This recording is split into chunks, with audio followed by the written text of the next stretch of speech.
নমস্কাৰ, মই Jayashree 45 days mini blog চেলেঞ্জৰ আজি এইটো 20 নম্বৰটো মিনি ব্লগ।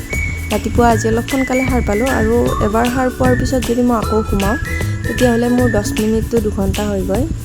সেইকাৰণে মই অলপ পথাৰৰ ফালে ওলাই আহিছোঁ ফ্ৰেছ হাৱা খাবৰ কাৰণে। আৰু আজি আমাৰ ইয়াত ৰাতিপুৱাৰ পৰা বৰষুণ দি আছে গাইছ। এইফালে চেণ্ডেলো ছিঙিল কেনে লাগছি এনে দেৰি হৈছে গাইছ।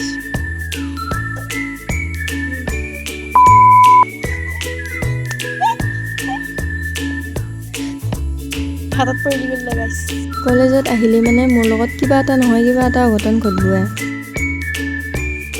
মোৰ মিনি ব্লগবিলাকত মানে কলেজত যোৱা, কিবা খোৱা, এই ফিল্ডত আহা, এই তিনিটা বস্তুৱে দেখা পাব গাইছ। আৰু ঘৰত থকাৰ দিনা বাৰু ক'ৰবাত ফুৰিব যাওঁ, কিন্তু বেছিভাগ এইবিলাকে বৰ নাপাব আৰু উপায় নাই, কিনো কৰিম।